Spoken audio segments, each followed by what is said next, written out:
Putusan Mahkamah Konstitusi terkait dengan usia capres dan wakil calon presiden adalah ini merupakan putusan yang sedikit menuai banyak pendapat yang berbeda, alasan yang berbeda. Jadi putusan Mahkamah Konstitusi nomor 90 garing PUU strip 21 Romawi tahun 2023 ini jangankan penegak hukum yang lain ya atau ahli hukum lain, hakim konstitusi pun menuai atau terdapat perbedaan pendapat dan alasan yang berbeda terhadap putusan Mahkamah Konstitusi terkait dengan persyaratan menjadi calon presiden dan calon wakil presiden. Sebagaimana sebenarnya sudah diatur sebelumnya, yang kemudian hal ini diajukan judicial review di Mahkamah Konstitusi, di mana di dalam pasal 169 huruf Q Undang-Undang Nomor 7 Tahun 2017 tentang Pemilihan Umum, di sana mengatakan bahwa salah satu persyaratan calon presiden dan calon wakil presiden adalah berusia paling rendah 40 tahun.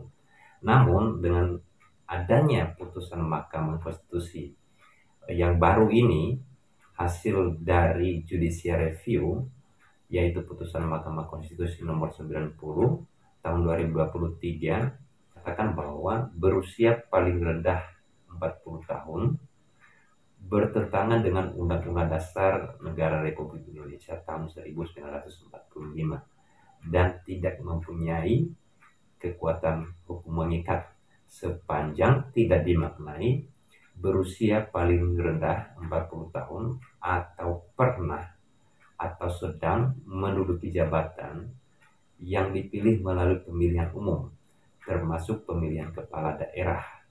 Sehingga pasal 169 huruf Q Undang-Undang Nomor 7 Tahun 2017 tentang pemilihan umum selengkapnya berbunyi berusia paling rendah 40 tahun atau pernah atau sedang menduduki jabatan yang dipilih melalui pemilihan umum termasuk pemilihan kepala daerah dalam mengartikan putusan Mahkamah Konstitusi ini. Yang poin pertama mengatakan bahwa berusia paling rendah 40 tahun. Nah, sebelumnya di Undang-Undang Nomor 7 Tahun 2017 tentang pemilu memang syarat itu tidak dihapus. Ya, tidak dihapus sebagaimana di dalam huruf Q-nya. Akan tetapi ditambahkan. Nah, ini ditambahkan atau pernah atau sedang menduduki jabatan yang dipilih melalui pemilihan umum termasuk pemilihan kepala daerah. Karena ini ada yang kemudian memberikan pendapat bahwa berusia 40 tahun ke bawah adalah boleh mencalonkan diri sebagai calon presiden atau calon wakil presiden. Nah, kecuali ya, ini dikecualikan di dalam putusan Mahkamah Konstitusi, kecuali pernah atau sedang ya. Kalau memang pernah atau sedang menduduki jabatan yang dipilih melalui pemilihan umum, ya boleh sekalipun umurnya belum 40 tahun. Tetapi kalau tidak sedang menduduki jabatan melalui pemilihan umum, maka tidak bisa mencalonkan diri. Bisa, akan tetapi sudah berusia minimal atau setidak-tidaknya 40 tahun.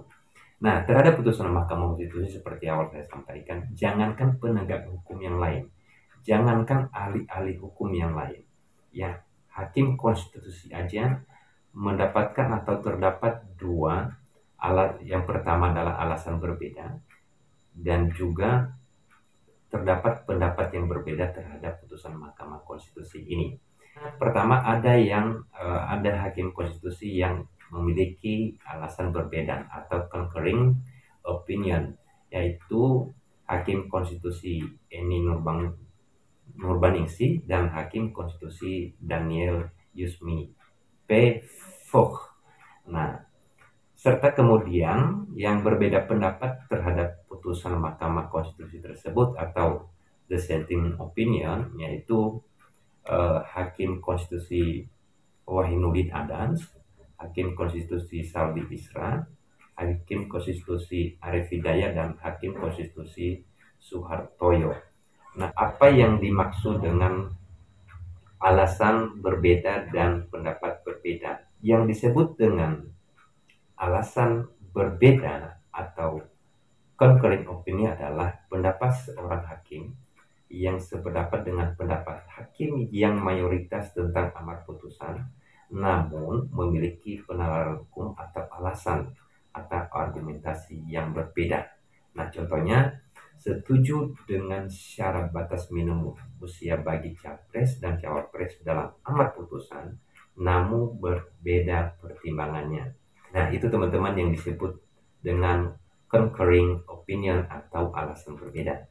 Sedangkan hakim yang lain yang 4 orang adalah memiliki pendapat berbeda atau dissenting opinion.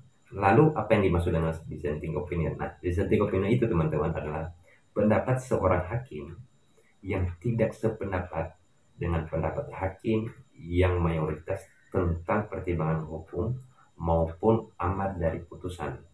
Dan itu harus dinyatakan secara tertulis di dalam putusan. Contohnya, tidak setuju dengan pertimbangan batas minimum usia bagi capres dan cawapres, sehingga tidak setuju pula dengan amar dari putusan. Jadi berbeda. Concurring opinion itu adalah setuju dengan amar putusan, tetapi mempunyai alasan berbeda. Nah, kalau disebut dengan dissenting opinion, seorang hakim tersebut tidak sependapat sama sekali, baik dengan amar putusannya dan juga pertimbangan hukum. Disyaratkan memang harus disampaikan atau harus dinyatakan secara tertulis dalam putusan. Kalau alasan itu sama atau memiliki pendapat yang sama dengan alasan yang sama, maka tidak perlu dicantumkan lagi baik itu alasan yang berbeda dengan hakim konstitusi yang lain atau pendapat yang berbeda dengan hakim konstitusi yang lain. Ada yang mengatakan bahwa putusan Mahkamah Konstitusi ini sekarang yang masih usianya 30 tahun, 20 tahun bisa mencalonkan diri sebagai capres atau cawapres. Saya menjelaskan di video ini biar tidak salah paham, biar tidak salah mengartikan putusan Mahkamah Konstitusi ini. Ya, sekalipun ada alasan yang berbeda di hakim konstitusi, ada pendapat yang berbeda, tetapi amar putusan ini sangat penting. Karena kenapa? Putusan Mahkamah Konstitusi itu final dan mengikat. Mau nggak mau, suka tidak suka, ya jalankan gitu. Suka tidak suka, dilaksanakan dan diikuti sesuai dengan putusan Mahkamah Konstitusi.